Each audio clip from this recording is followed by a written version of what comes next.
10พายมาวันนี้10จิ๊บยังอีกยังวันที่8 เดือน 8อยู่สนามบ้านเกินเด้อและ30 10พายเอา40พายของแท้นะเนาะพอกันกับปอนี่นาวาบริษัทซันนี่เอเซนสนับสนุนคือเก่า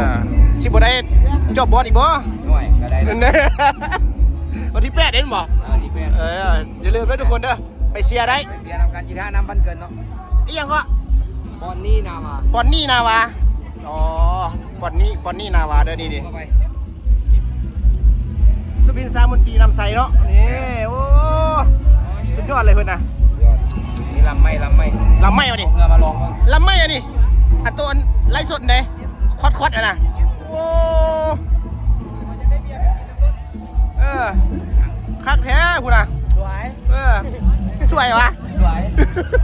สวยจิ๋วงานนี้เนาะโอ้นำทีมโดยมาคิมเสียว่ะดิขาดนิดนึงเนาะเสียกองน้อยเดียวใจเนาะน้อยเดียวนะวะกินเลยจะลงเข้านะ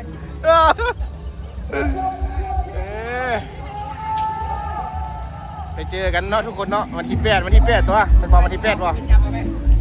วันที่8อีกเนาะอย่าลืมวันที่8เนาะ8เด้อนี่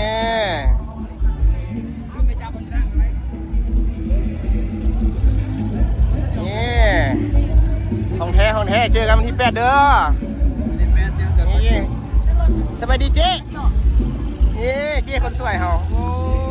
ไม่ได้เจอกันตั้งโดนหลายปีเนาะเหมือนเดิมอันต้องงานนี้แล้วงานไหนต่อนี่เมื่อวันที่8ดิวันที่8ยังอีกดิวันที่8วันวันเกิดดิที่8วันเกิดเจอกันใหม่เด้อทุกคนเด้อพลาดจนได้เนาะในนึงเนาะ34พายดิงานใหญ่เนาะโอ้ลำบากใหญ่บ๊ายบายลำนี้ก็เป็นงานยาวเนาะ12 พายลำยาวนะทุกคน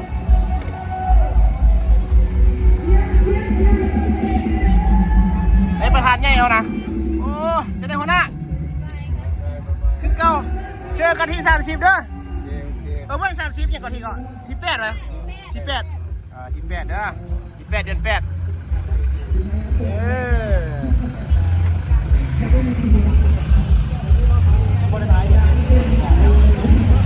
โอ้ไปไหนเอารถมาตันเพื่อนคนนี้อ่ะไม่แล้วตอนนี้เขากำลังจะเอาเมืองเจ้าเมืองพี่เก่งแล้วบอสได้ตกเลยไม่กับเพื่อนฮอดมงเสพเลยตัวเดือดเสื่องเป็นยุมาเสื่องเป็นยุเสื่องเป็นยุเสื่องวันเสื่อง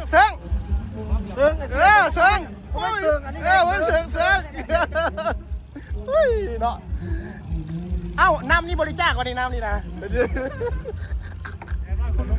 เจอกันเด้อทุกคนเด้อเจอกันไหม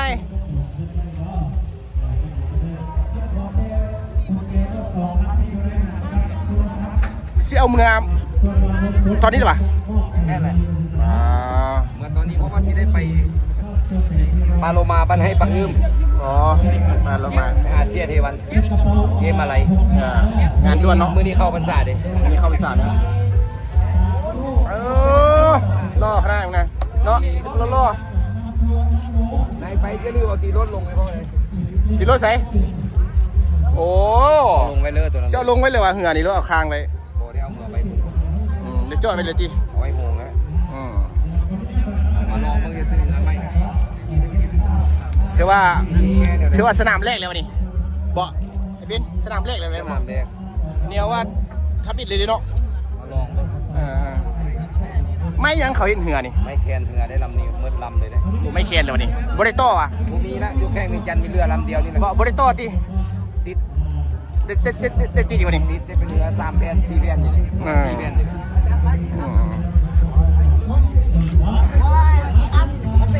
คักไม่ยังนี่จะปลูกแล้วนี่เคาะที่นี่เคาะได้ใจเด้อใจขึ้นเลยเอาเฮงกันมาเด้อเฮงกันมาเจอกันใจจันทร์ดี อย่าลืมนะอย่าลืมบอกอันนะหัวหน้าโทรหายเด้อ ได้ ก่อนที่จะไปเก็บภาพบรรยากาศนะ ได้ตัว อันสุดๆไม่ก็ยังไม่ได้ปล่อยเลยเนาะ ยัง เพลงยังวะ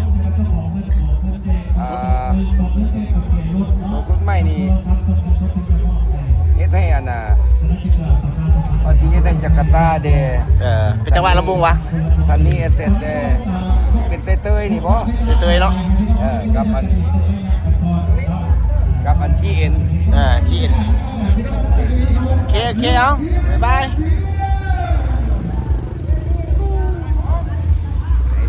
ได้สิได้ไปนะ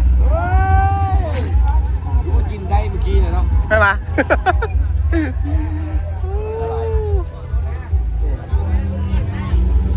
เจอประธานมันก่อนไปหาประธานนี่บ้านนึงก่อนนี่วันที่8เนาะวันที่8เด้อวันที่8เด้ออย่าลืมที่8ไปเจอกัน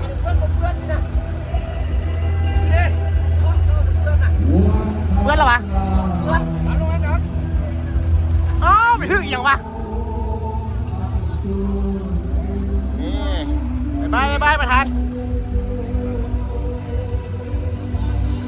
เอ้าคนดีแล้วบัดนี้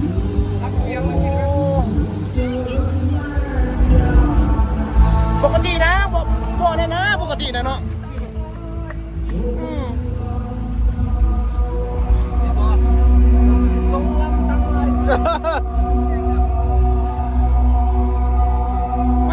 มาโต้ทีมงานเอาโต้มานี่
แล้วนี้ลำที่1ลำที่2มี2ลำเนาะมี2ทีม